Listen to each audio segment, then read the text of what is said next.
Hey guys, and welcome back to the Pennies to Pounds podcast with your host Kia. And this is a podcast where we aim to dispel your myths, simplify difficult financial jargon, and rectify your own personal problems. Happy Monday, everyone. I hope you have an amazing start to your week. And as always, I have a great episode lined up for you. We're going to be talking about a lot of our behaviours and habits when it comes to finances, because I think a lot of people believe I'm just naturally bad with money, or I'm naturally good with money. But there are a lot of things that go into the way you perceive money and the way you actually treat it. So to go into that even further, I have some amazing guests with me. Guests, who are you? Hiya, I'm Nitika, co-founder of Aila Money. And I'm Liz, the other co-founder of Aila Money. Amazing. Thank you so much for joining me. I know you guys have done some travels to get here. Absolutely. Where have you come from? I flew in this morning from Copenhagen. I appreciate that so much because I know we're going to go into some amazing gems here. But before we get any further, can you tell us a bit more about Aila Money? Sure. So Aila started because the two of us actually have known each other for ages and ages. And we both worked at the same bank. And we shared sort of stories of, we got bonus. What are you doing with it? We're buying a house. How are you going about it? What's the mortgage provider saying, etc. And we realized that a lot of our friends were coming to us not saying, here's what I am doing, but what should I be doing? And on top of the should, we had to poke, prod, remind, twist arms, whatever you want to call it, exactly, as Nitika says, to actually get them to do this, right? So there was not only a sort of a learning gap, but also an action, inaction, or an intention action gap, if you want. And that's where we then started to sort of say, okay, great, this is a problem with our friends, but if we look at this more broadly, right? So at the sort of industry macro stats, if you want, oh my God, this is not a problem of our friends. This is far, far, far bigger. And that's how Aila Money was born. Yeah. And just to add to that, I guess for me, I came from East London, so very close to here. That's me as well, yeah. Yeah. And low income background. And so I didn't know any of this, the finance world, or even thought about building wealth when I was growing up. For me, it was just you have to get a job and you work. I was just very lucky. I went into finance and then got taught a lot of these things. And for me, it was really frustrating seeing actually how the wealthy get wealthier just because they have the information. They talk about money in a way that you don't necessarily do so if you aren't from that world. And so that became a really big bugbear. And it's people don't know this stuff. Why don't we know this stuff? Why isn't this information as easily accessible to everyone? And that's really a big part of what we want to try and do. I think that's amazing. I think there's a lot of similarities between why you guys started Aila Money and why I started Pennies to Pounds, because like I said, definitely. the information just isn't as accessible and there for people to be able to build their wealth and get to the points that they should be able to, because it's just, you're not really taught that at school. You go into school, you're taught Pythagoras theorem and everything else, and not taught and that how to manage. Yeah, you're not taught how to manage money, but then you're thrown out into the big wide world and meant to understand how payslips work and pay taxes and all those kind of things, as if you're just meant to wake up one day and it's in your head. So I think it's incredible what you guys are building. So let's get into financial behaviors and how people manage money. So I want to come to you both first and say, what are some of the common financial behaviors that you see people struggle with the most? Because I think that's what a lot of people have. And I think a lot of people don't even realize that it's a behavior and not just part of them. A lot of conversations I have, especially with friends, it's I'm just naturally bad. I just can't stop spending. When really there's really things that they've grown up with, or it's triggers. So what are some of the common ones that you guys have seen? So I think we'll take one each, and you do one side and I'll do the other. Do that. Yeah? Do you want to go first? So one thing that we've seen with the users of the beta version of Aila is actually that people struggle to allow themselves to spend money, right? So rather than the overspending or they're actually saying, I feel super guilty, or I feel ashamed if I'm putting money aside for me. And what's fascinating, one of the things that we learned, again, when we dug into this a bit more, is that your money behaviors start or are set by the age of 7. Wow, that's right? very young. Yeah, it's super young, right? So I have 2 young kids, and so I'm super intentional already, right? The poor kids, they're 2 and 4. They just want to play their toys, and mum saying, no, this is how money works. Yeah, but you have until you're 7. We have a deadline on this. Exactly, but when you start to realize that, right? You also then start to sort of be able to have the story in your head to say, or you start to ask yourself those questions about where does this come from? And many of those behaviors are set when you're really, really young, right? So as I said, we have we hear a lot about people not being comfortable spending money on themselves.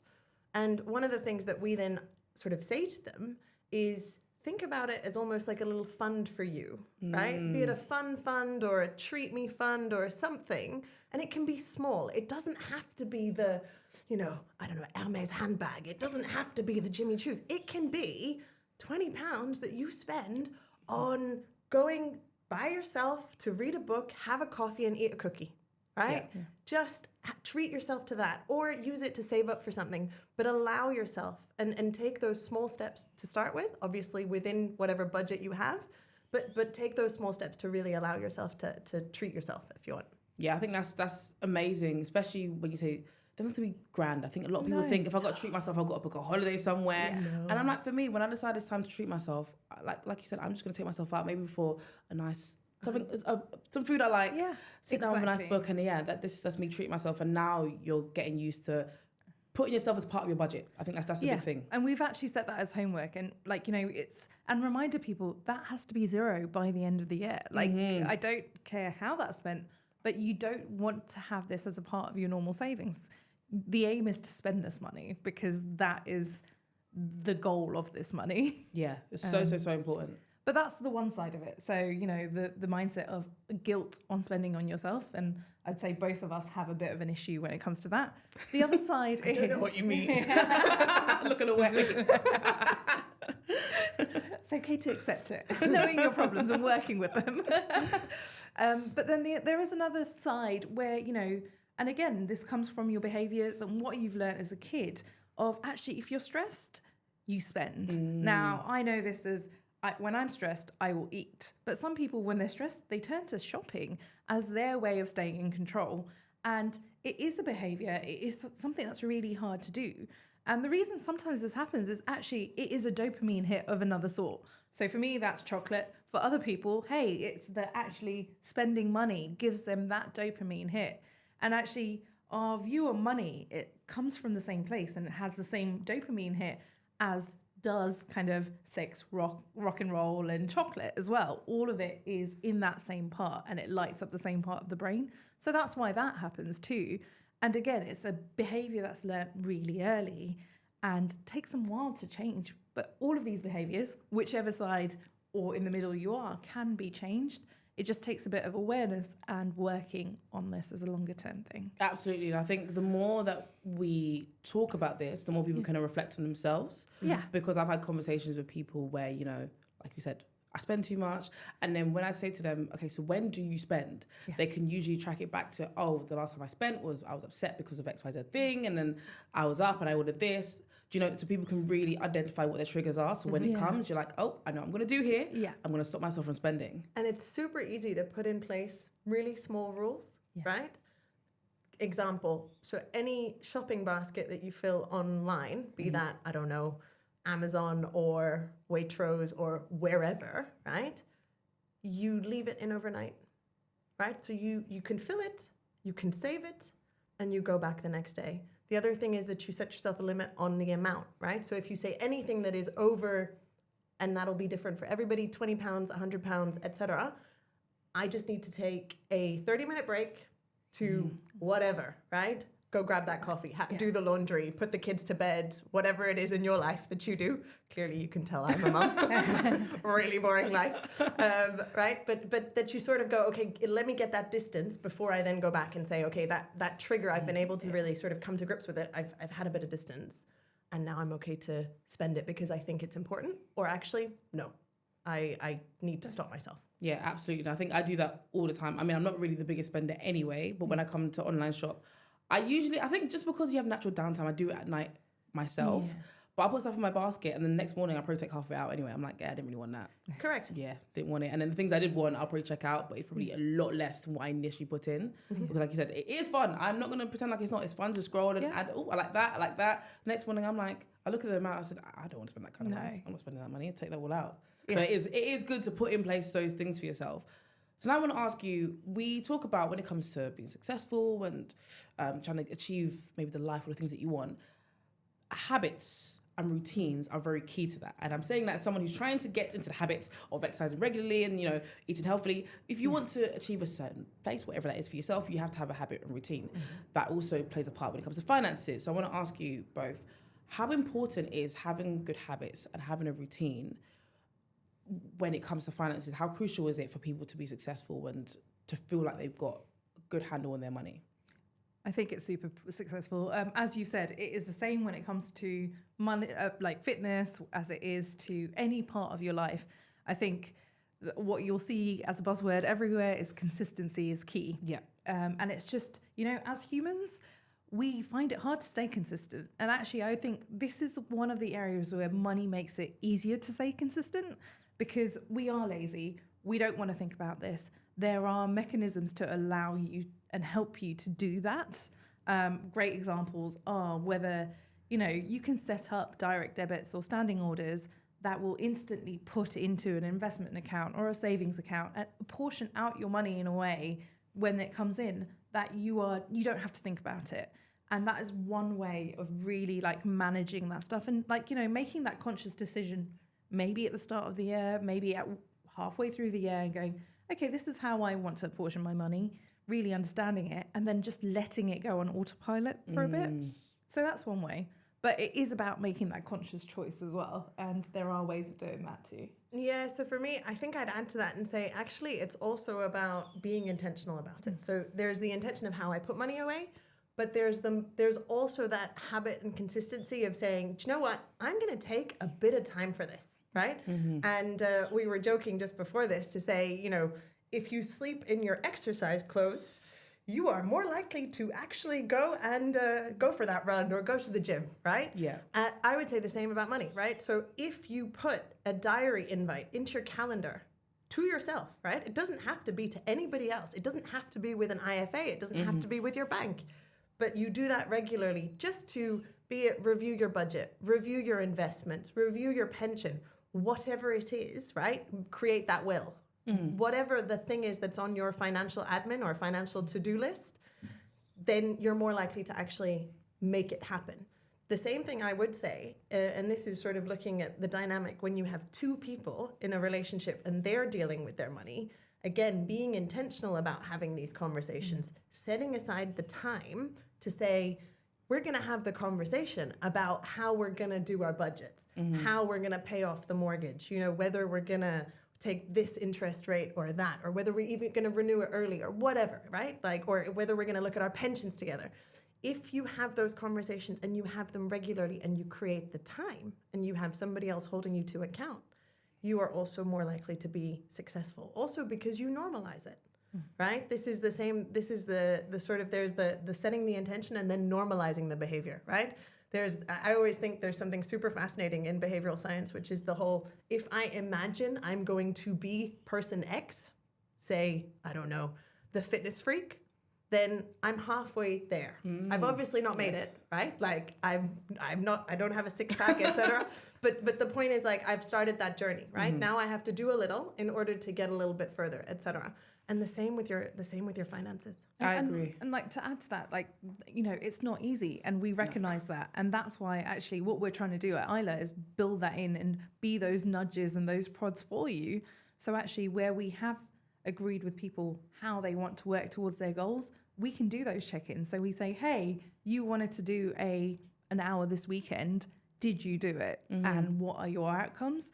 So at Aila, we want to be that person that helps with that. Ultimately, everyone has to do their own work on it, but we liken ourselves to a personal training app where we just want to be that personal trainer for your finances and hold you to account and say, hey, did you spend that time like you wanted to, or did you move those funds like you wanted to, or did you stick to a budget? I think that is really important when you said like the accountability element. I think when you don't tell someone, it's easy to not do it because you haven't let anyone down. I mean, you let yourself down, but I think a lot of people can reconcile that. You say, oh, well, I'll move on. But when you tell someone and someone's going to come and check in and say, oh, yeah, you said you're going to do that. Did you do it? And you're like, oh, I didn't. People can be like, well, why didn't you do that? I'm usually that to my friends. Yeah. My friends will come and tell me things. I said, I'm the wrong person because I'm going to check in. So if you're not going to do it, don't tell me. But you need that, especially when you want to stick to something. Correct. And isn't it fascinating that like we never talk about money? Now, obviously you do, we do a lot, but it's such a taboo, right? And therefore I think it's even harder with money than with exercise because it's so easy to be like, hey, you know what? I bought a new gym outfit and I really want to try, or I bought a new gym subscription or a new trainers or whatever, and I want to try them out, right? You're happy to share that with your friends. Yeah. You're actually quite excited. It's usually something where you're like, woohoo. Whereas if you go, I moved my funds out of the default pension allocation, right? Yeah. Your friends are going to look at you and be like, why are you sharing this? And okay. I don't really like this. Congratulations. Right? Okay, yeah. So I think there's almost that, like, it's worse in finance because of the stigma. Yes, I agree. Because there's just this like, we don't really talk about that. I agree. And I think off the back of what you said earlier, I want to ask you both then, people have issues talking about money. We've said this already. It's taboo. People don't like it. But I find that especially in couples, it's hard to have that conversation. So I have some friends who speak to me individually. They're in a couple, right? They speak to me individually about their finances, but they won't speak to each other because they find it very hard to talk to each other. Yeah. And I told them both, it's very simple. Just sit down and have this conversation. But to me, it's simple because this is my world and my life. But what would you say to anyone who's like, I want to have this conversation with my partner about money, but they don't want to talk about it, number one, or they just shy away from the conversation because they find it awkward or they don't want to divulge their situation? Because a lot of people are going to be planning their future to people, and you can't go into something long term if you have no idea where their finances are at and how they view money. And if it doesn't match up with yours, that could be a big issue. Yeah, I would say actually even the relationship with money is bigger than your actual financials at the moment, because that is such a key part of what's going to happen in the future. And actually understanding that to start with is really important. And I think for the main thing is being open and sympathetic, because actually we are all a result or a product of our past, right? Like, no one wants to be bad with money, just the same way as no one wants to kind of get unhealthy. It's taking that moment to understand, okay, there is a reason they have this mindset. Let's work together to say, actually, there'll be some good and bad in both, right? And start with that level of kind of understanding of, okay, no one is going to be the same.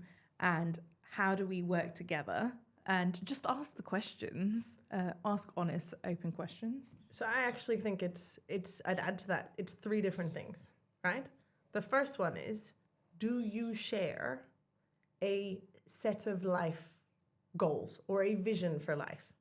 Nothing about that conversation is about money, right? Very true. But all of it is enabled by money. So it's a really nice segue. Right? And it's honestly, it's a terrifying conversation to have. It's like, what are your life goals?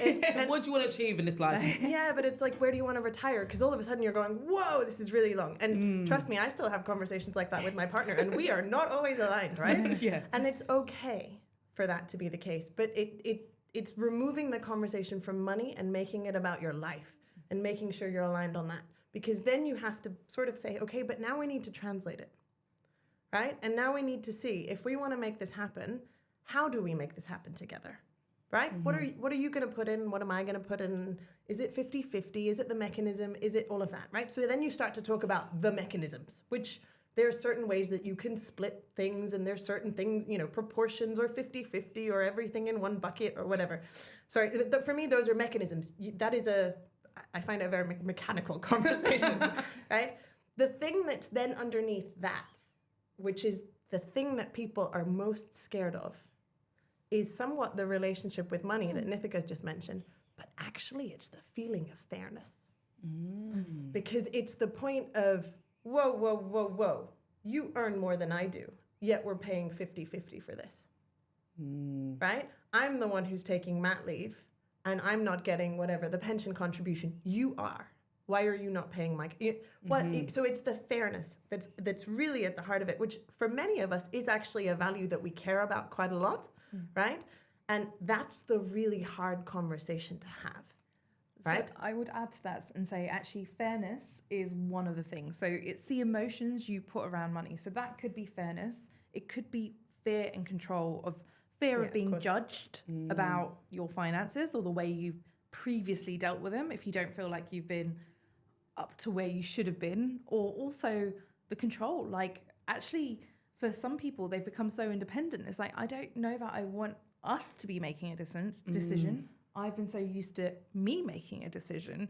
So this is all the emotions. So fairness is definitely one, but it's not the only one people struggle with.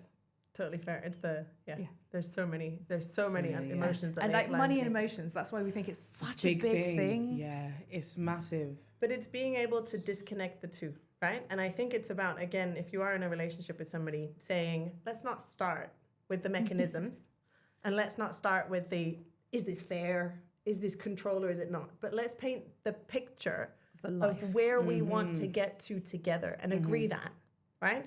Because it's going to look very different if you don't want kids or if you want early retirement or if you both want to start a business.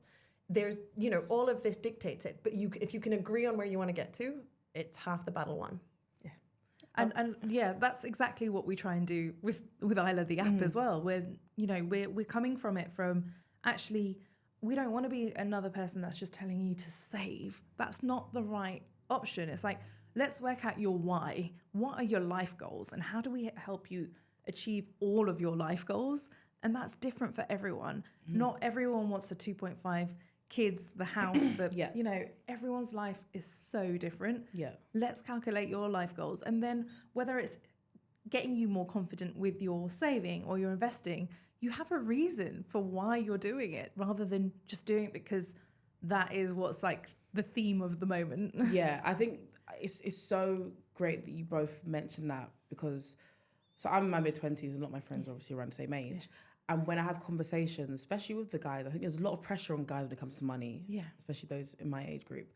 And a lot of them are saying, I need to do this, I should have that much saved, but a lot of them haven't even started their real career yet because they're still trying to figure out what they want to do, but they feel this societal pressure to have had X amount saved. Like one of my friends works like 3-4 jobs because he believes he needs to have so much money. If he wants to get in a relationship and do anything long term, I need to have X amount saved up. And I just think everyone's goals are different. I said to him, we sat down and I asked him, what are your goals? Because my goals are very different, which is why my lifestyle is different to yours, because what I want to achieve is different to yours. But if he was judging himself based on his friends, I said, but you've got friends who have kids.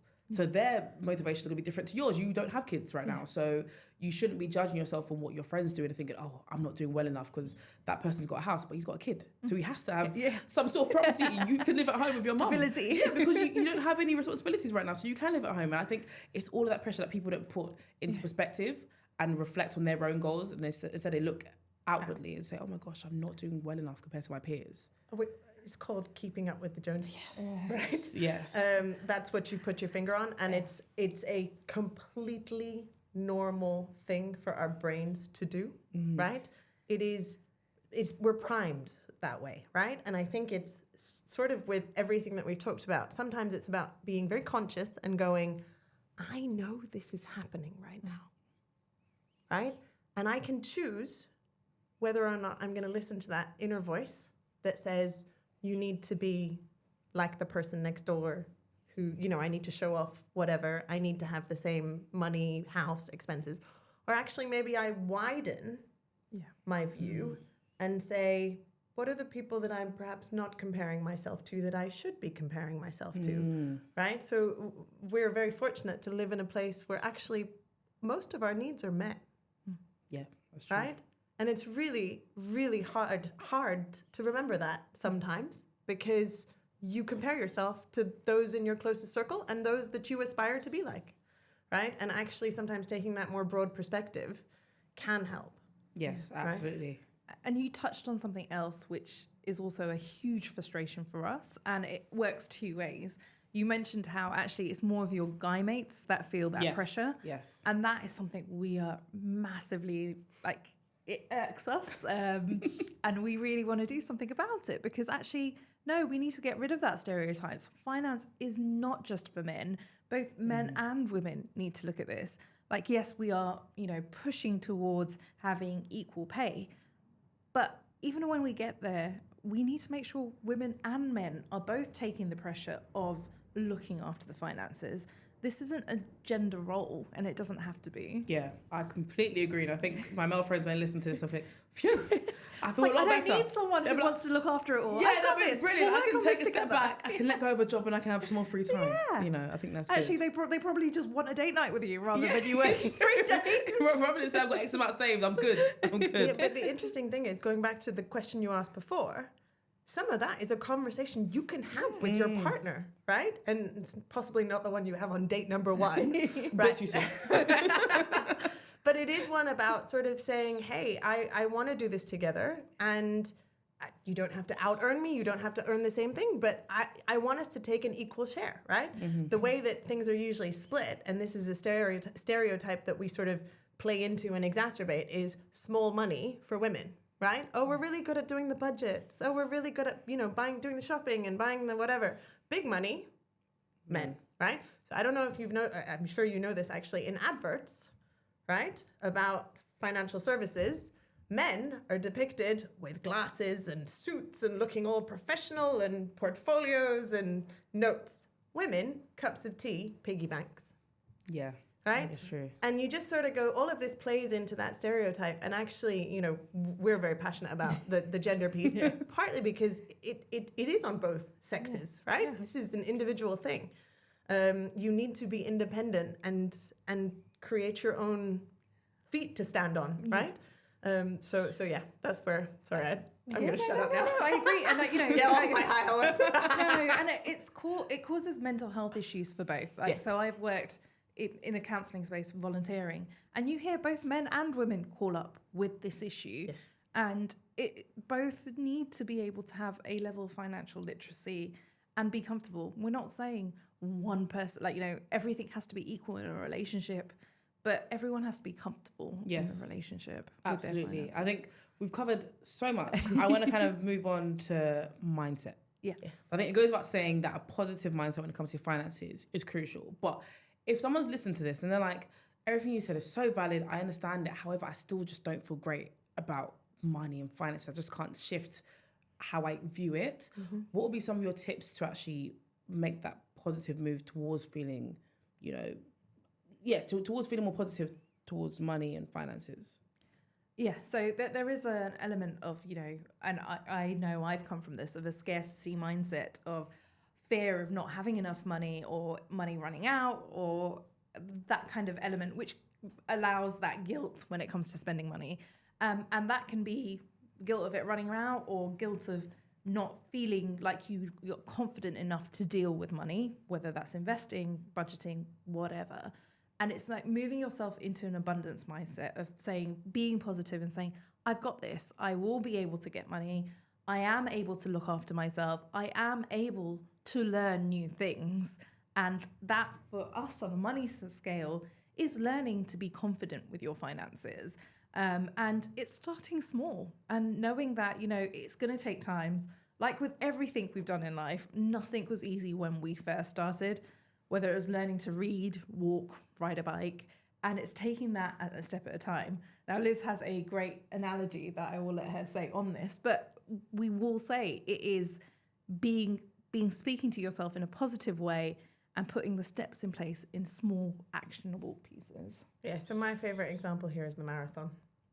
Nobody woke up one day and said, I'm going to run a marathon today, having never done any exercise. It's 42 plus kilometers. The first guy who did it in Athens way back when, where this comes from, he died at the end of it, right?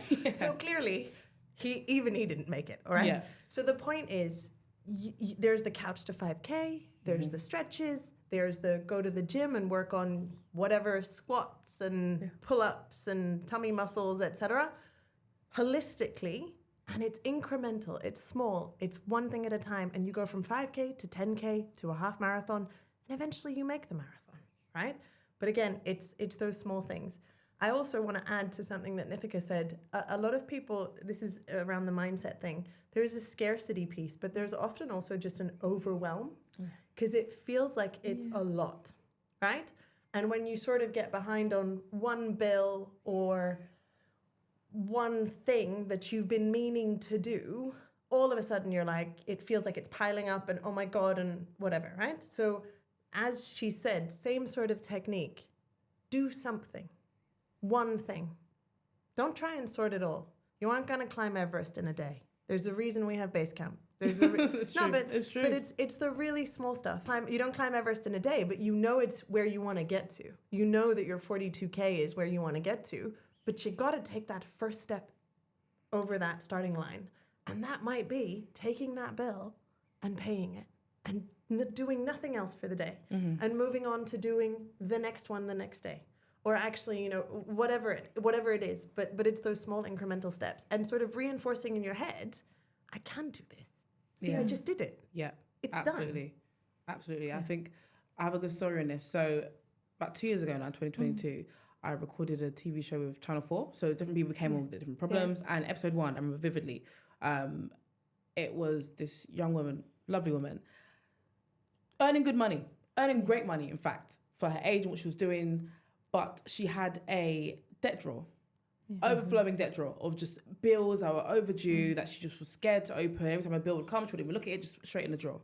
And I remember myself and the 2 other experts, we were telling her, you just need to tackle one. Yeah. And I remember she said to us that she couldn't imagine a day that the drawer would be empty. I said, it will. You just have to take it step by step. And then she came and found us about 6 months later. She told us, she took a picture and showed us the drawer was empty. She said, I did it each day, like you said. I tackled each one and I went on the phone and I spoke to providers and I did what I had to do. It was scary at first, but then once I got the ball rolling, it was easy just to tackle them. And so the drawer's empty and that drawer now has utensils in it. It was in the kitchen, so it now has utensils and no more bills. And I think it is that small step. I think people, like I said, they get overwhelmed. They know, for example, I don't know, I owe £5,000 to all these different creditors, right? And you're like, oh my gosh, £5,000, I don't know what I'm going to do. Instead of just saying, right, the smallest is what, £100? Let me get on the phone to them and have a conversation. Then I'm going to move to the next one. Then you feel like you said you can celebrate a small win and say, oh, I've paid £100 now we're down. And you've said something super important there. Celebrate the small wins, right? Don't go out and spend £5,000 just because you've paid one bill, right? But again, take the coffee around the corner with your book, or go out for, you know, a night with friends, etc. Do something to sort of go, hey, you know what? I did this. This was scary. And actually, I can share the fact that I did it. And I'm going to reward myself for it, right? And then do 2 the next day. And so on and so forth. And then the other thing to add to this, and so I will give myself as an example. I'm absolutely on top of my finances. But if it comes to my flat and organisation, I can't do it. Like when you mentioned the drawer, like my cupboards and stuff, I can't organise that. It's just not in my brain. I just don't have the ability to do it. But I have some lovely friends who have come around and helped me organise things. And actually, it's about that. It's about knowing what your strengths are and knowing, actually, you know what? If someone puts it in a place for me, once you've got the ball rolling, I'm okay. But ask for help. Yes, 100%. Ask for help. Like, whether that's your group of friends or whether that is something like our app or something else, like, get the help where you need it. Because sometimes when it does feel overwhelming, just having someone hold your hand to start with is all you need to try and get you there. Absolutely. How can people then who've been listening identify their own financial habits and maybe biases towards money, so they can make that step towards improving it? Because I think some people, like we said, we've spoken about a lot here. Some might resonate. Some might say, I think I'm all right with money. How can we actually sit down and reflect and see what they're doing well and maybe areas that they can improve on? So I think it's a bit of an introspective exercise, right? Because there is no perfect. It's not like we can hold up a personality or something and say, this is perfect. This person has perfect financial behavior, because it's different for everybody, right? So I think certain people struggle with budgets. Certain people struggle with debt. Other people are wanting to invest, etc. So there's certain behaviors that we all sort of deep down know we have. And it's identifying that and then going, okay, so what's the small thing that I can do around that, right? If it's investing as an example, right, which we haven't touched on so much, it's terrifying. The language is all gobbledygook, right? And then there's lots of long words where you just sort of go, oh my God, and you don't even know where to actually hit the button to put your money, and it's hard, right? But then sit down, talk to a friend if you've got one, use the utensils, or sorry, not utensils, but the tools that are available, be that an app like ours or many others that are out there, and actually just sort of say, you know what, this, in the next 3 months, don't make it tomorrow. Give yourself some time to get used to this idea as well. But I'm going to set myself a deadline, and that's the thing that I'm working on. And that's the thing that in 3 months' time, I'm going to tell somebody now that I'm doing it, and I can then go back and say, yeah, I did it, right? I invested my first £10 or £100 or whatever, right? And that will be different for everybody because we are all so different, right? Absolutely. And I think just to add to that as well, like actually, yeah, you're right. Someone might be looking and going, hey, you know what? I've got things under order. I am good. I would just still say to someone, maybe an hour a month or a quarter, whatever you want to give it. Because actually what you'll find is people are very good now. Like, you know, I have so many friends who are like, I'm all on top of my budget. I don't need any help. You know, I've got my spending down. I am living within my means at the moment. Our question is really actually, yes, a lot of people are, but what is your long term and what are you doing towards your future? And that's the part that people find harder to imagine or see what they need. And actually, I'd use that hour, even if you do know your budget for now, to say, hey, where do I want my future to be? And ask that as a question. Because if you are living within your means at the moment, there is nothing that's going to make you change your behavior. You are like, I'm good, I've got this. Mm-hmm. Look at the future, look at where you want to be and what you want to achieve as your first question for this. And I think, sorry, I'm going to add to that again, is you don't know what you don't know. That's true. Right? Yeah. So we already said it's such a taboo to talk about money. There's so much shame associated with asking for help around money, right? But actually going and saying, I've got it sorted. And I think I sort of understand my long term, but I don't understand the mechanisms that I need to get there, right? So, you know, one of the terrifying things we will all have to think about one day is planning for what happens when we're not there, right? For me, the really stark moment was I had 2 kids and all of a sudden I was like, oh my, now I really have to think about this because if something happens, then the state pretty much has rules and that's what's going to be happening, right? But it's sort of knowing how to then go about it and what actually has to happen and asking for help, right? Again, friends, potentially professionals, etc., or apps like ours to sort of find out what it is that you don't know.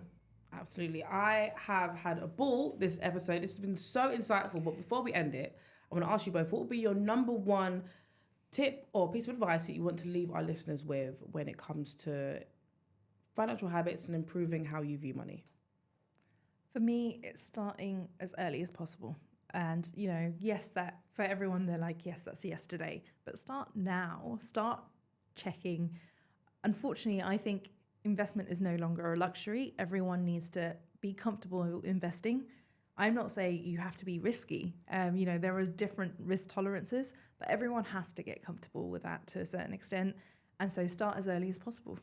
Amazing. And for me, it's putting that time in the diary. It's really simple, both for yourself and or with a partner. Love that. Yeah. It's once a week, it's once a month, it's once a quarter, whatever works for you. Yeah. Thank you both so much. This has been such an insightful episode. Thank you for having us. Honestly, it's been so good. For everyone listening and watching, where can they find you and find out more about the app? So it's www.ailamoney.com. And that's AILA money. Exactly. We're also on Instagram with the Aila Money tag, whatever you call it. Sorry, you can tell we're not exactly social media gurus. And similarly on LinkedIn under Aila Money. Amazing. All the links will be in the episode description anyway, so you can click through and go straight to the pages that you want to find. But yes, thank you so much for joining me. I'll be back again next week with another episode.